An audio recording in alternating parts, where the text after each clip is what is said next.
That's actually quite easy to answer, in that I think most of life and ministry comprises of more fails than it does successes, and that's what we learn through primarily. So my biggest fail by, I don't know if you say that here in the States, but in the UK we talk about by a country mile.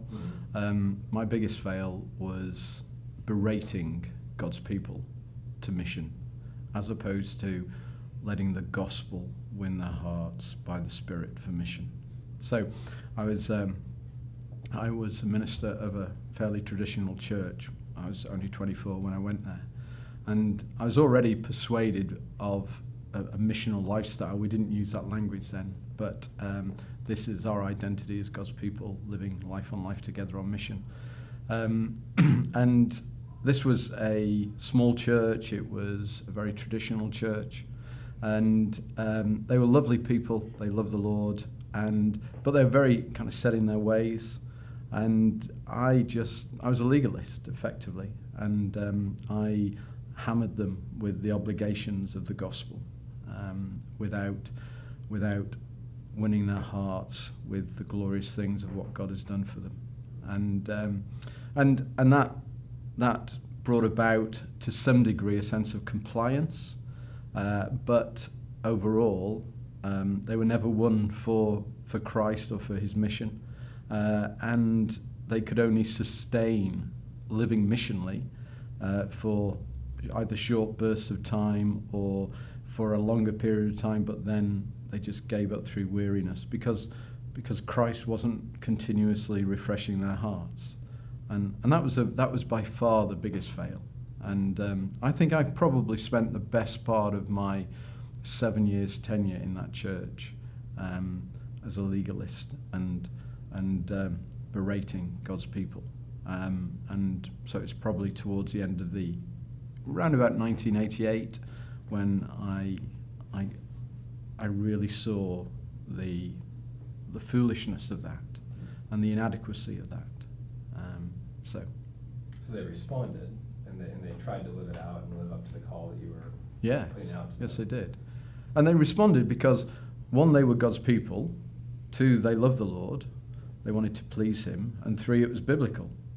So they were always going to want to respond, but when it was presented to them as a law, which it was, thou shalt live on mission, thou shalt live in such a way as you commend Christ to your neighbours. Even when the gospel is presented as law, and the implications of the gospel is presented as law, well then God's people will respond, but they're going to respond in the flesh, as it were. They're going to respond just out of a sense of obligation, naked obligation. And they'll grow weary of that because living missionally is hard. That's the thing that we have to realise.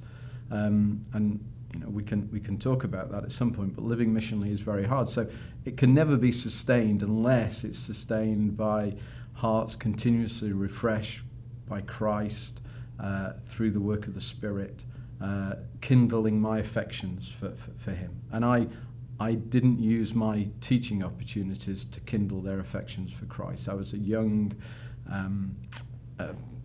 hothead and a zealot, effectively. So I had zeal without knowledge, and that was a big fail. One of my big things about missional living is that a lot of people confuse it with kind of a hard-nosed intensity, that it's a kind of relentless kind of narrowing of the eyes, let's just get our face set and go for it. Whereas I think any work of the Spirit through the gospel always produces a lightness and a simplicity about it, and that's what for the people that I really spent time with and ministered with, that was the change. There became a lightness and a simplicity to it. So it wasn't an obligation or a duty to perform. It was a joy to live like this for Christ. And it's funny, but I think it was the hymn by Charles Wesley that talks about my heart is full of Christ and longs its glorious matter to declare. and it's that heart full of Christ that is the key. And so evangelism and living missionally has got to come out of a heart that's full of Christ, that delights in him, that loves him, a heart that is captured by him, that is ravished for him. And without that, then it will be burdensome. And in the flesh, we just won't be able to sustain it. But in the spirit, then there's that lightness, and it's sustainable, because it's a gospel that refreshes me. Even when I meet with resistance, even when people react badly or people abuse me, because living missionally, you're always going to get abused. But even when that happens, the gospel refreshes your heart. And it's the Spirit that picks you up, dusts you down, and sets you on your way again. And that's the glory of the gospel. It was a sense of an eagerness to do things. So, I'm an ideas person. I just have lots of ideas, and in conversation over coffee, all sorts of ideas will spring up. So when you go around to somebody's house, like folk in the church, and you're talking about things as you do in terms of the life of the church, ideas would spring up, and it was kind of noticeable for those who kind of were got by the gospel, and who got the gospel. There was a readiness to say, hey, why don't we try that? Why don't we adopt that strategy, or why don't we make this move, whatever. For those who weren't got by the gospel and who didn't get the gospel, there was a kind of a groaning, oh no, not something else. So I remember one thing we did was we started what was called the Koinonia Club, and it was very kind of tongue-in-cheek, because it was like a twee Christian saying, so it was very much kind of self-deprecating. But it was about living simply and pooling resources so that we could release resources for mission. And it was quite a radical idea.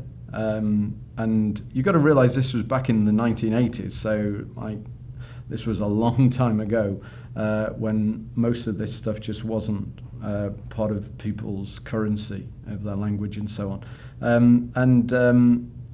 For those who were got by the gospel and who got the gospel, there was a willingness to try things, and a willingness to take risks. For those that weren't, it became a very intimidating and daunting thing. That, oh, hang on, I'm not sure I want to do that. I'm not sure that I dare do that.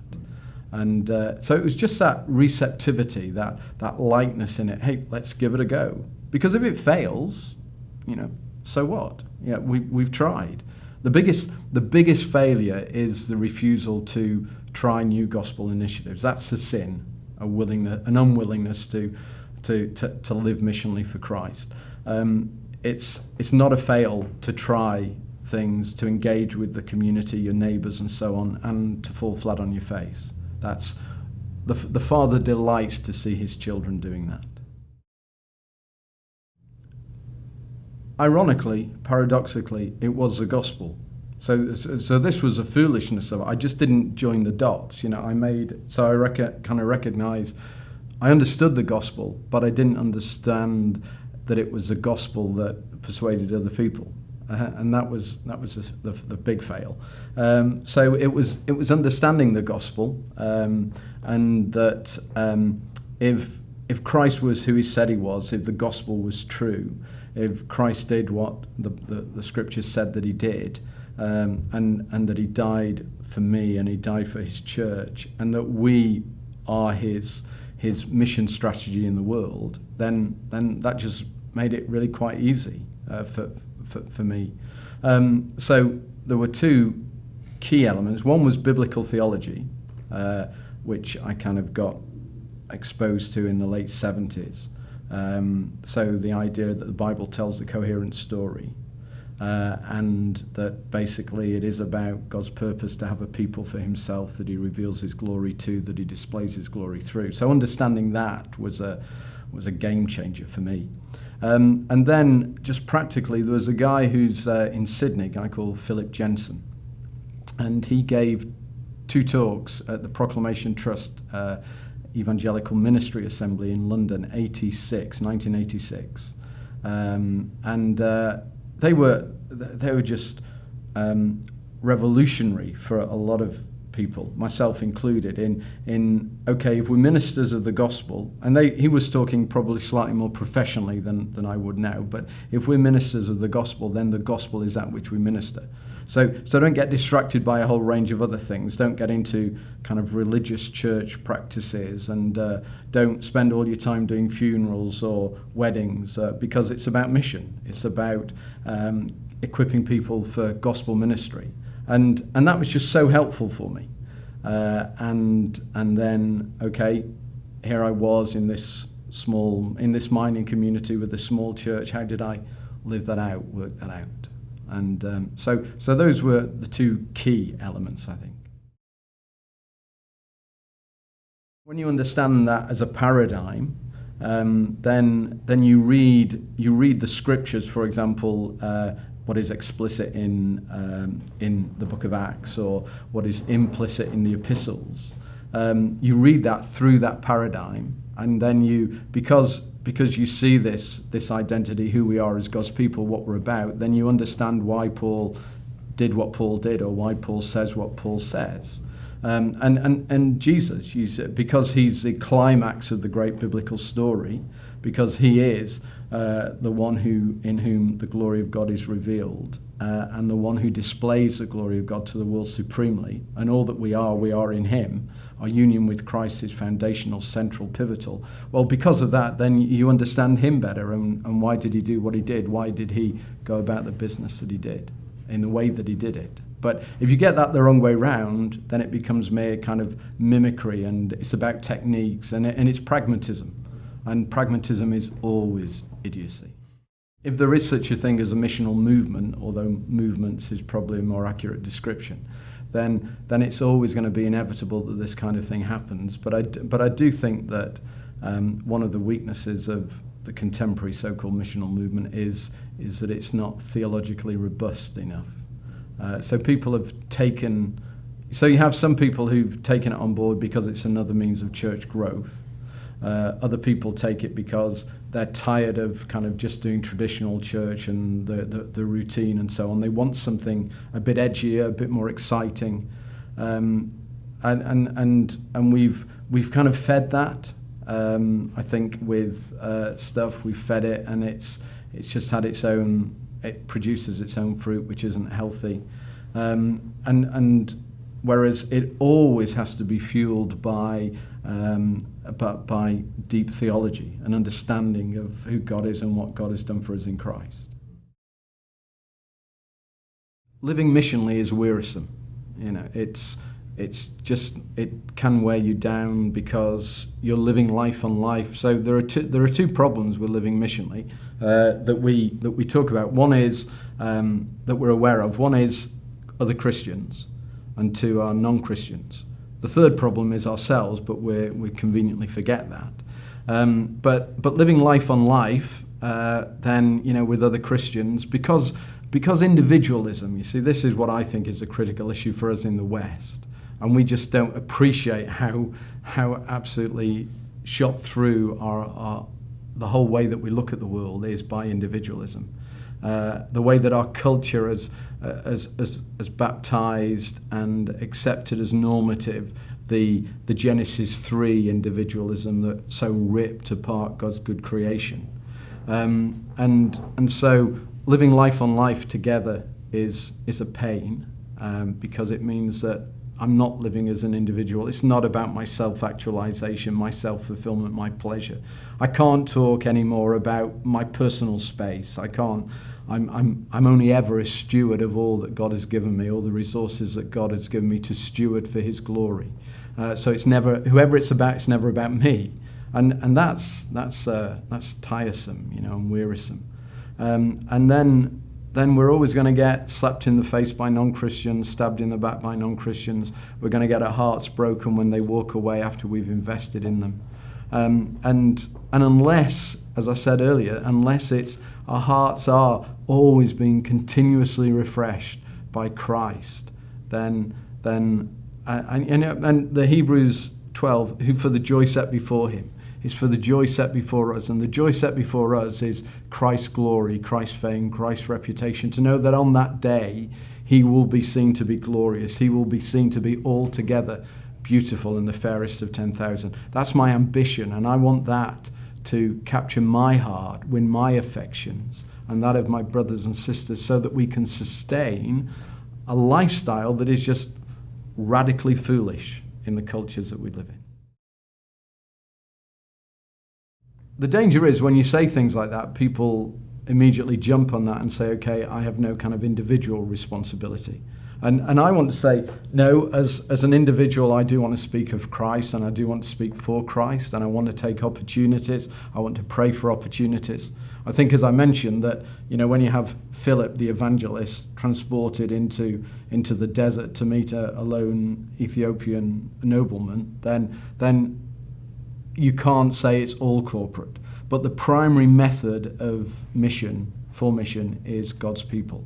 They're the ones that he's revealed his glory to. They're the ones that he displays his glory through. And it's by this that all men will know you, my disciples, says Jesus, that you love one another. So our love for each other is that which is the primary authentication of the gospel, and that which makes the gospel attractive. So I read a tweet just this morning from a guy, and it was, I can't quote it because I tried to put it out of my mind as quickly as I could. It's just come back into it. But he talked about how when I walk past people, I want to do it in such a way as they begin to consider that there is a God. And I thought, boy, that is just kooky nonsense. But there is a sense in which corporately, when we have a people who love one another despite our sin, despite our brokenness, despite our culture, individually, corporately, and so on, collectively, that are people who are so transformed by the gospel that we live out together a life of our justified life, our sanctified life, our anticipating of glory life. When we live that out and the Spirit is so work among us, equipping us, enabling us to forgive one another, bear with one another, serve one another, that is that which causes people to say, God must be among you. And that's why I say the primary means of mission is God's people. The biggest influence in me coming to Christ and modelling what it meant to be in Christ was my headmaster of my school. It was a small school in the middle of the countryside, so we only ever had at most like 25 kids there. But he was a Christian. It was a Church of England school. So we had an assembly every morning from 9 till 9:30, and then religious education from 9:30 to 10:30. So he would basically preach a 10-minute gospel in the assembly, and then we would do Bible study basically from 9:30 till 10:30. He just wanted his kids to come to know Jesus. He couldn't do that now. You certainly couldn't do that in the US at any time, but even in the UK, you'd get fired if you tried to do that. But back then, because just when they were beginning to have electricity and stuff like that, you could get away with that kind of stuff. And it wasn't just the fact that he taught the Bible, though his faithfulness to teaching the Bible was critical, but it was the love that he had for the Word, the love that he had for the Lord, the seriousness with which he engaged it, the sensitivity with which he applied it. And you know, he was my headmaster, but my grandmother used to clean house for him. He used to take me to his home because she'd be cleaning, and then he'd bring us back. But we also then, on a Monday night, he used to have a Bible study with 7 other men of his age. And in holiday times, when I was 10 years old in vacation, he would take me along with him to this Bible study. And I was 10 and I didn't understand a word. Well, no, that's not true, I did. But again, it was the impression they made on me as men who loved God's word and were serious about understanding it, but were serious about living missionally. They were asking not only the what question, what is the text saying, but the question, say, okay, now what do we do? And that's equally as important. And they were saying, okay, as we go back into our jobs, as we go back into our families, how are we going to live faithfully as men of God? And that was a huge influence on me. And I became a Christian when I was 10 years old, and that was most significantly through his witness. Mr. Townsend was his name, and he was a disciplinarian. You know, he wasn't a soft touch at all, but he just profoundly impacted me for Christ. And I became a Christian through his ministry, and I'm absolutely certain it set the direction for my ministry in ways that I didn't understand back then, but certainly set the direction that I'm still in that direction now.